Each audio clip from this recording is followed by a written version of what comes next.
Olá, eu sou o Mauro Friesman, está no ar o Manchetes Online e estes são os destaques do programa de hoje. Semana Nacional do Júri quer colocar em dia julgamentos de crimes contra a vida. Segurança aprova a pena maior para agente que permitir acesso de preso a celular. Aprovado o projeto que dificulta a condicional para condenados por crime hediondo. CNJ e Ministério da Justiça assinam acordos para estimular monitoração eletrônica e alternativas penais. Para comentar esses assuntos, nós recebemos o advogado Dr. Flávio Goldberg e o deputado Coronel Telhada, do PSDB. Nós vamos à primeira manchete do programa de hoje. Semana Nacional do Júri quer colocar em dia julgamentos de crimes contra a vida. Foi aberta na segunda-feira, dia 13 de abril, em todos os tribunais de justiça do país, a segunda Semana Nacional do Tribunal do Júri, com julgamentos marcados até a sexta-feira, dia 17. Promovido pelo Conselho Nacional de Justiça e demais órgãos que integram o Comitê Gestor da Estratégia Nacional de Justiça e Segurança Pública, o evento tem por objetivo levar a júri popular os responsáveis por crimes dolosos, aqueles com intenção contra a vida, denunciados há mais de 5 anos. Doutor Flávio, uma tentativa de colocar em dia a pauta de julgamentos desses crimes dolosos. A notícia também dá números. No ano passado, na primeira Semana Nacional do Júri, foram 2.442 processos e esse ano serão 3.142 julgamentos. É um número bem maior. Como é que o senhor avalia essa tentativa de colocar em dia essa pauta de julgamentos? Eu acho que a iniciativa é muito válida, né? Porque a justiça tardia é uma justiça falha, né? Não justiça tarda, mas... Então, acho que vale a pena. A questão do tribunal do júri, que são escolhidas pessoas populares, né, que decidem, essa questão de ser muito rápida, tem que levar cuidado, porque, como diria um poeta americano, Robert De Niro, o júri é escolhido por 12 pessoas diferentes, da sociedade, para decidir quem tem o melhor advogado. Então, como é uma questão decidida por leigos, tem que ter os trâmites certos, mas dá maior rapidez. Acho que é uma boa iniciativa e teria que ver também se a execução vai ser bem posta, né? E não só o julgamento. Não só o julgamento, né? Uhum. Deputado Coronel Telhada, como é que o senhor avalia essa iniciativa, a segunda Semana Nacional do Júri? Olha, eu primeiro agradecer o convite novamente de estarmos aqui, cumprimentar o Dr. Flávio pela presença. Olha, eu vejo com muito bons olhos. Uma das causas da impunidade, eu creio que um dos problemas do excesso de crimes no Brasil hoje, além da nossa lei, eu acho que ela precisa ser renovada, é uma lei que eu vejo como até benévola, ela é muito fraca, eu acho que precisa dar uma apertada na nossa lei. Mas um dos motivos da impunidade, também da sensação de impunidade, é o tempo que se demora para levar o criminoso a julgamento. O doutor falou com muita propriedade que uma lei que é tardia, ela acaba sendo uma lei falha, porque ela não reprime, ela não faz a pessoa servir de exemplo.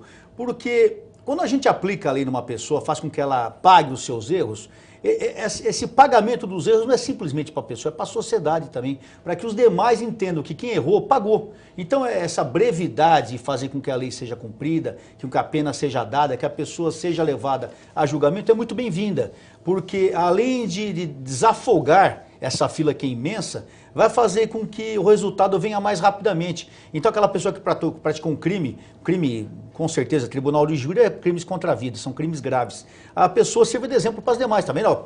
Matou, foi condenado, está puxando a pena. Então eu acho que com muito bons olhos que seja feita essa Semana Nacional do Júri, que faça com que seja agilizado esses julgamentos. E quem sabe nós talvez consigamos uma diminuição até no número de crimes, visando o exemplo que essas penas, que esses julgamentos venham dar a outras pessoas que porventura venham a querer praticar um crime semelhante, né? É muito bem-vindo isso. São crimes antigos, não é, doutor Flávio? E são aqueles que, por serem crimes contra a vida, os que mais repercutem na sociedade. O Tribunal de Júri que julga, né, crimes dolosos contra a vida, né? Serão crimes de mais de 5 anos que se arrastam e, inclusive, o Tribunal de Júri é feito para ser julgado por semelhantes pela repercussão que dá na sociedade, né? Então, essa rapidez também vai melhorar nisso, como bem disse o deputado. Eu acho interessante aqui, eu acho que ninguém foi para o Tribunal do Júri além de mim aqui. Eu acho que eu fui para o Tribunal do Júri como réu. Porque as pessoas não sabem, mas nós policiais militares, quando entramos no entreveiro e infelizmente tiramos a vida de um criminoso que não nos agrada, mas faz parte da nossa luta, quando nós entramos num tiroteio e morre um criminoso, um bandido, nós vamos para julgamento. E de alguns anos para cá nós vamos para o Tribunal do Júri também. Para você ter uma ideia, eu tive uma ocorrência em 1989, em novembro de 1989, e eu fui para o Tribunal do Júri ser julgado em agosto de 2001, praticamente quase 15 anos depois. Olha só, quase 15 anos depois eu fui para julgamento. E mesmo eu estando na situação de réu, é uma situação muito ruim, porque já faz tanto tempo que aconteceu, já se perdeu até o sentido daquele julgamento. Então eu imagino que se para o réu, imagina para a sociedade como é ruim isso. Então é necessário esse incentivo, é necessário que seja abreviado esse tipo de julgamento, esse tipo de resposta. Porque o julgamento nada mais é, doutor, do que uma resposta para a sociedade. A sociedade está recebendo, o cara matou, ele está indo preso. Ou o cara matou, foi provado que ele não matou por motivo que não seja motivo de prendê-lo, ele é colocado em liberdade. Então eu acho interessante isso, como eu disse, é muito bem-vindo. O doutor falou que no Tribunal do Júri, para quem não sabe, o Tribunal do Júri, as pessoas que vão julgar o crime, tem um juiz, tem um promotor, tem um advogado de defesa, não é isso, doutor? Isso. Tem o réu, que é a pessoa que cometeu o crime. Hoje são 7 jurados, né? São 7. A média, né? 7 jurados. São 7 jurados. E esses jurados, como o doutor falou, são pessoas do público. São trabalhadores que são escolhidos aleatoriamente e no final julgam aquele criminoso. Então, quem julga o criminoso, quem põe o cara na cadeia, não é só a justiça, é o povo. A voz do povo é a voz de Deus. Então é muito bem-vinda essa Semana Nacional do Júri. Tomara que dê certo. E só para fechar o seu raciocínio, deputado, o senhor também tem essa preocupação com a execução da pena depois, como o doutor Flávio também se preocupa? Sem dúvida. A execução da pena é primordial para que a gente sinta que a lei está sendo feita, que a justiça está sendo feita. O cara que pratica um crime, mata um pai de família, pratica um roubo, e ele não vai para a cadeia, ele não cumpre a pena. Qual é o resultado disso? O descrédito da lei. O descrédito da lei acaba gerando o quê? Maior impunidade. O criminoso vai cometer crime porque ele fala, se ele não foi preso, eu também não vou. Além de ter que responder de maneira mais rápida o anseio da sociedade, para o próprio réu, que inocente, como o caso do Coronel Adriano, ter que responder mais de 10 anos por um processo criminal já é quase que cumprir uma pena, por ser doloroso ter que ficar tanto tempo respondendo por uma questão... Ok. Vamos para a segunda manchete do programa de hoje. Segurança aprova a pena maior para agente que permitir acesso de preso a celular. A Comissão de Segurança Pública e Combate ao Crime Organizado aprovou isso na semana passada. Proposta que aumenta a pena para o diretor de penitenciária ou o agente público que não proibir o acesso do preso ao telefone ou rádio para comunicação com outros presos ou com o ambiente externo. Doutor Flávio, esse é um problema complicado para ser administrado, que é, enfim, o acesso dos presos dentro das cadeias com o lado de fora, cometendo crimes, dando ordem para cometer crimes. Como é que o senhor avalia? É o legislativo se modificando com os avanços tecnológicos, né? Eu acho que todo mundo já recebeu ou conhece alguém que tenha recebido trotes de presos ou que tenha essas questões de o preso dentro da cadeia estarem ainda continuando cometendo crimes através de celulares. Eu acho bem válida essa iniciativa. Deputado Coronel Telhado, a pena hoje para esse agente que permite o uso do celular pelo preso é de 3 meses a 1 ano e passaria de 2 a 4 anos, conforme esse projeto do deputado Fábio Reis, do PMDB de Sergipe, que recebeu parecer favorável lá na Comissão de Segurança Pública. É o suficiente? Olha, eu quero dizer uma coisa antes de falar sobre o assunto. Eu quero parabenizar a Comissão de Segurança Pública e Combate ao Crime Organizado da Câmara dos Deputados. Nós temos 2 brigadores, 2 deputados paulistas lá, que é o Major Olímpio e o Capitão Augusto, que junto aos demais deputados têm feito um excelente serviço. Notem que, devido à eleição de vários policiais militares, essa Comissão de Segurança ganhou uma força, uma força de motivação, ganhou uma motivação, ganhou uma energia E tem se comentado muito os trabalhos da Comissão de Segurança, graças ao trabalho desses deputados que conhecem o problema de segurança pública. Eu acho primordial isso aqui. Como você mesmo, Mauro, falou, a pena era de 3 meses a 1 ano. Agora está passando de 2 anos a 4 anos. Vejam que interessante. Primeiro, se o celular está dentro da prisão, realmente houve falha de alguém, realmente passou por um motivo... Mas, infelizmente, pelo amor de Deus, não estou acusando ninguém.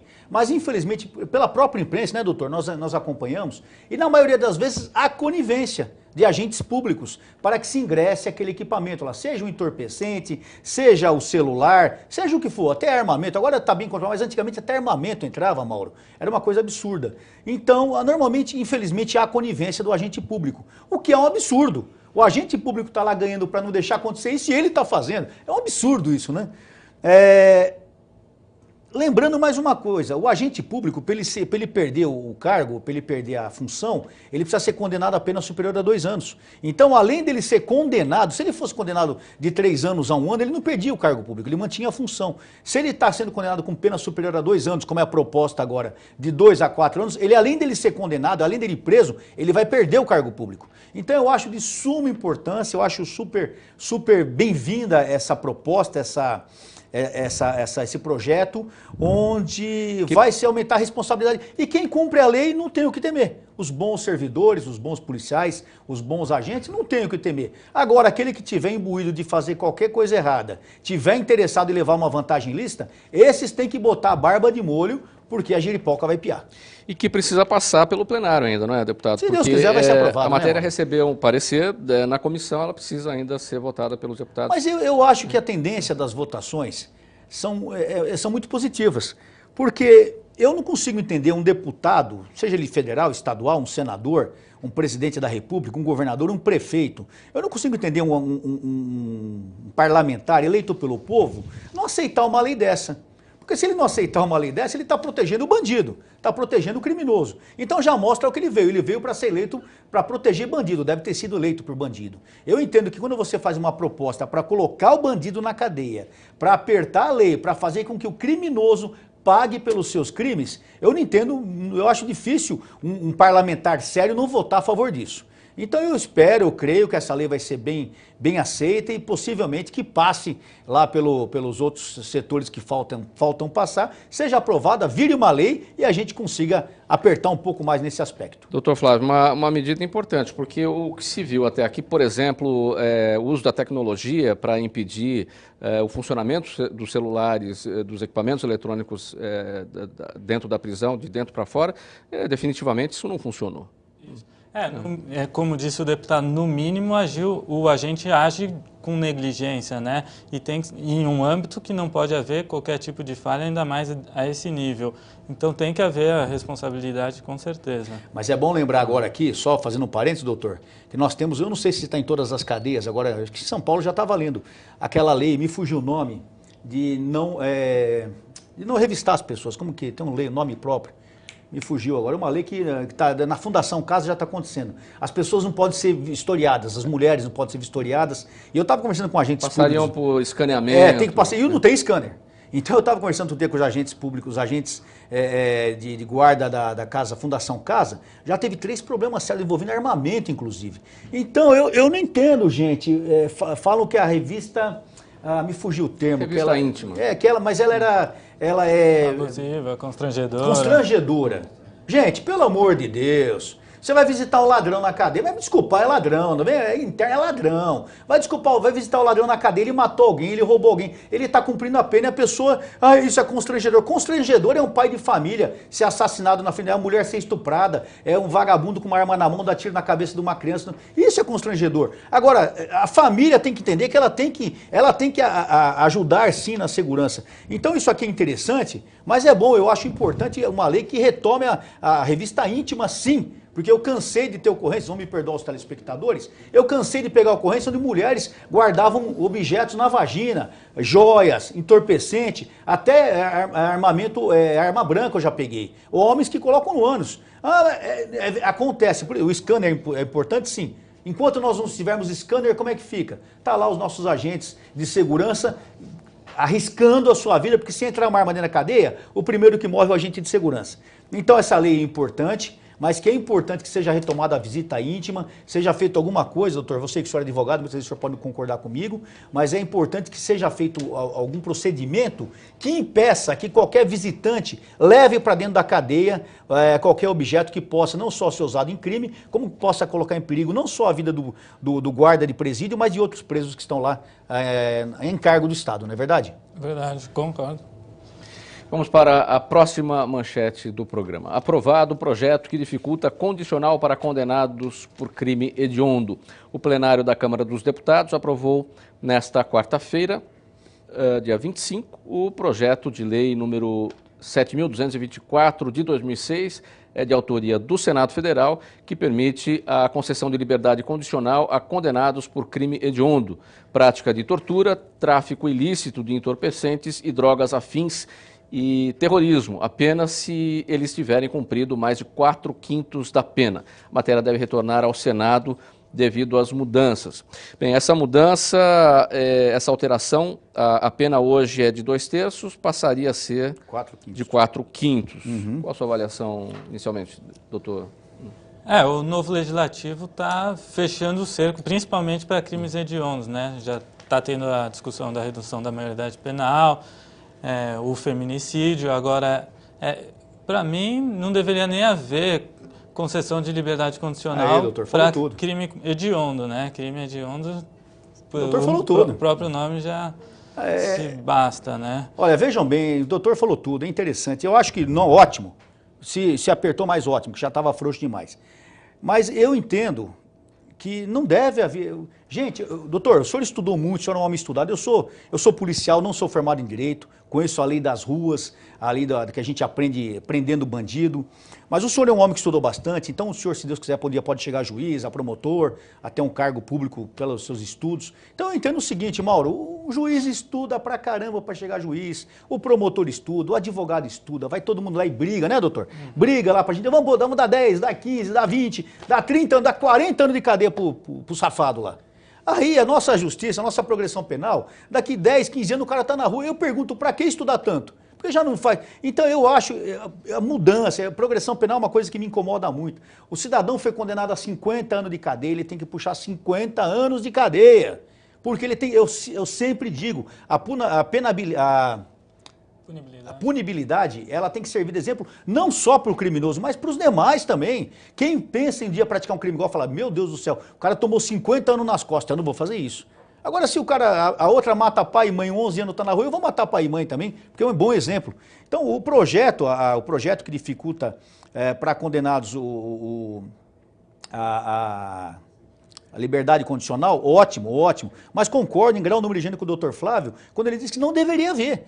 A pessoa praticou crime hediondo, ele não deve ter qualquer tipo de regalia, não só a liberdade condicional, como não tem que ter indulto, outra a gente não vai discutir aqui, mas o cidadão, meu amigo que está em casa, entenda uma coisa, indulto dia dos pais, dia das mães, Natal, Páscoa, dia da criança, qual mais dia? Fala, dia da aviação, indulto é todo dia. Então, dia das galinhas, todo dia tem indulto. Cada indulto, Mauro, doutor Flávio, não sei se o senhor tem essa noção, cada indulto é uma média de 800 a 1.000 a 1.200 presos que não retornam para a cadeia. Então pensem comigo, a polícia se mata para botar esses caras na cadeia, a justiça vai lá, condena, aí o cara vai para o indulto, 1.200 não voltam para a cadeia. Ou seja, o Estado deixa fugir 1.200 presos.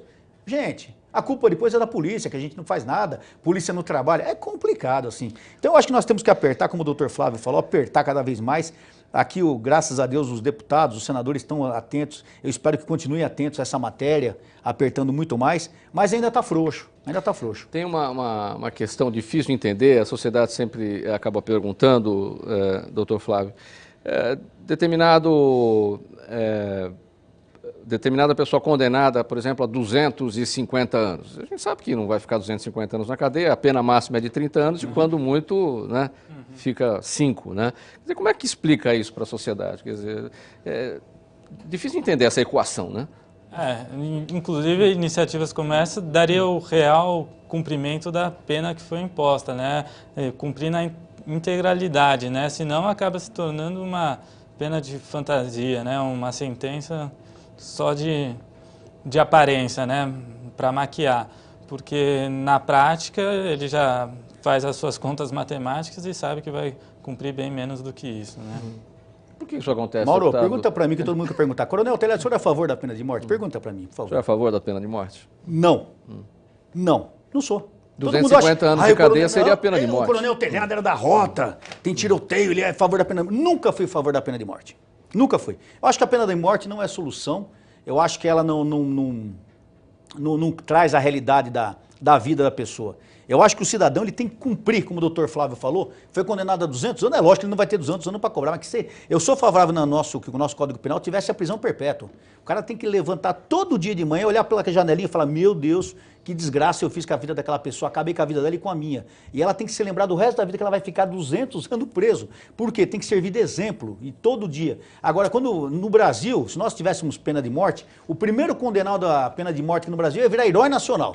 Nós íamos ter que fazer um programa para ele, ia fazer filmes, porque ele ia ser a primeira vítima da sociedade brasileira. Porque o povo latino não aceita isso. O povo latino é um povo amante, é um povo caliente, é um povo que gosta de festa. A gente entende tudo isso. Nos Estados Unidos, outro dia eu estava vendo um evento, um programa, eu adoro esses programas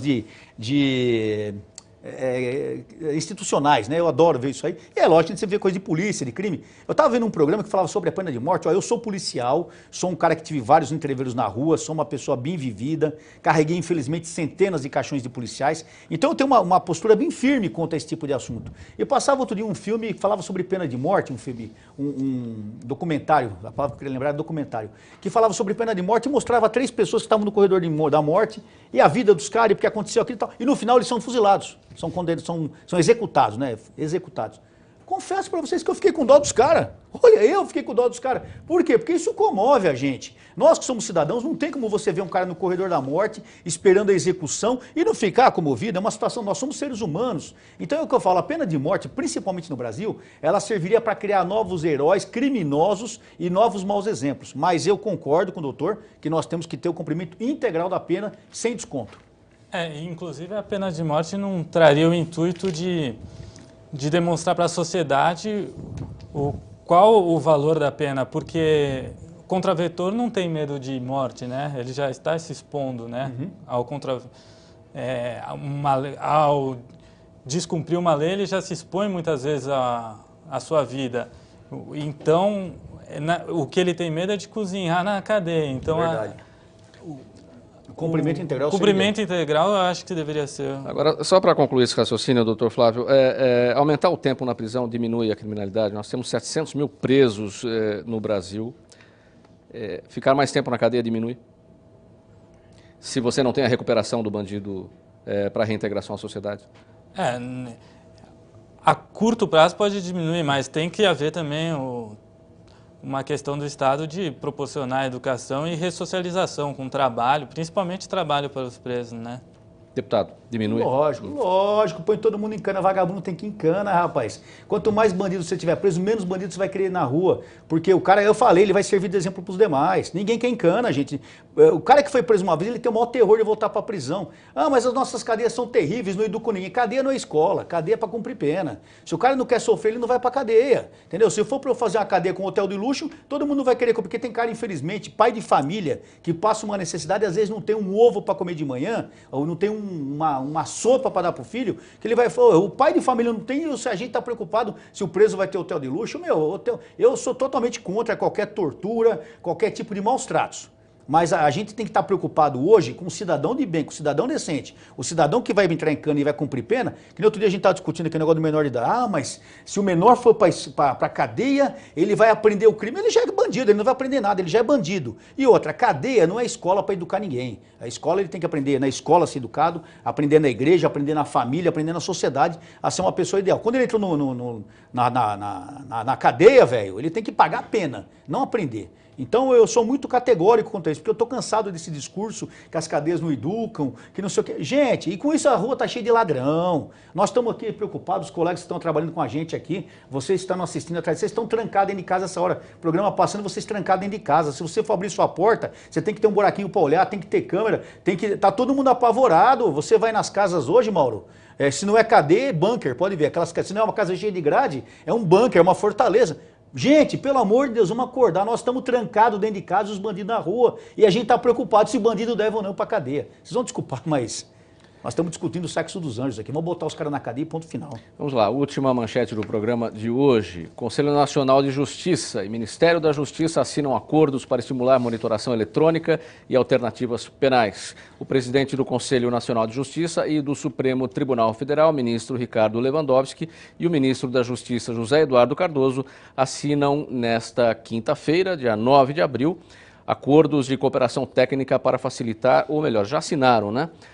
No dia 9 de abril, acordos de cooperação técnica para facilitar a implantação do projeto Audiência de Custódia em todo o Brasil. Os acordos buscam incentivar o desenvolvimento da prática das alternativas penais e da política de monitoração eletrônica. O que o senhor acha, doutor Flávio? Essa iniciativa é baseada com o que já é feito nos Estados Unidos e funciona lá. Eu acho que para pequenos delitos é válido, né? Você está monitorando o preso ou trazer alternativas para que não se coloque em um estado já de criminalidade absoluto que é os presídios hoje em dia. Agora, a monitoração eletrônica é um combate à cultura da cadeia, do encarceramento. Isso. Mas, de certa maneira, você ainda está privando ele da sua liberdade, né? Está monitorando os seus passos, é até uma certa segurança. Eu acho que para pequenos delitos vale bastante a pena. Como é que o senhor avalia, deputado? Isso aí é para você acompanhar o preso, deixar ele tornozeleira eletrônica, essas coisas, mais ou menos isso, é isso? Sim, sim. Isso é enfeite de penteadeira, né, velho? Enfeite de penteadeira, não vai resolver nada. Tem que pôr ladrão na cadeia, gente. Isso aí, eu não sei porque o pessoal tem tanto medo de pôr ladrão na cadeia, né? Sabe, as cadeias estão lotadas, não sei o que, tudo bem, mas ainda tem um monte de ladrão para ir preso aí. Então eu acho o seguinte, ó. Eu acho que, de repente, um crime, por exemplo, um crime de menor potencial ofensivo, um crime que não seja uma coisa grave, a gente até dá uma pena alternativa, vai, o cara que... Tá, vai, vamos conversar. Mas existem situações que nós já vimos aqui em São Paulo. Outro dia meu filho está na rota, ele prendeu um ladrão lá que estava metendo os canos com a tornozeleira eletrônica. Resolve nada, ninguém monitora nada, entendeu? Então eu acho que é o seguinte, ó, gente, nós precisamos de um choque de gestão. Ou a gente dá um choque de gestão e mostra que o bandido não vai ter vez aqui, ou se a gente ficar procurando esses enfeites de penteadeira para falar que está fazendo alguma coisa aí e no final não muda nada, é que eu falo, eu que sou policial, lá no final da linha quem vai tomar porrada sou eu, porque a polícia é culpada de tudo. A justiça não quer prender, a justiça quer pôr tornozeleira eletrônica, a justiça não sei o quê, e depois a justiça em cada indulto é 1.200 presos na rua e no final a polícia é errada. A gente tem que ter uma atitude séria, gente. É o seguinte, o cara cometeu crime, Mauro, doutor Flávio, a gente age correto, amigos que estão aqui no estúdio, a gente age correto por quê? Primeiro, porque nós aprendemos assim, na família, o pai da gente, a mamãe ensinou, a igreja, a escola, a educação, nós somos educados, não cometemos crime. E segundo, a gente sabe que se um dia a gente cometer crime, nós vamos em cana, não é assim? Todo mundo não pensa assim? Alguém quer ir em cana aqui? Eu sou o primeiro que não, pelo amor de Deus. Eu sou o primeiro que não. Por isso que a gente anda na linha, a gente anda certinho. E tem que ser esse exemplo. Não tem outra coisa fora disso. Se a gente ficar por apenas alternativas e tal, nós vamos continuar com o problema de criminalidade. A falta de uma punibilidade adequada, a impunidade é que tá trazendo essa desgraça no Brasil. Então isso aí, para mim, é enfeite de penteadeira. É lindo, mas não serve para nada. Quero agradecer a presença do Dr. Flávio Goldberg, deputado Coronel Telhada, nesse programa Manchetes Online. Agradecer a você que nos acompanhou de casa. Tchau, até o próximo programa.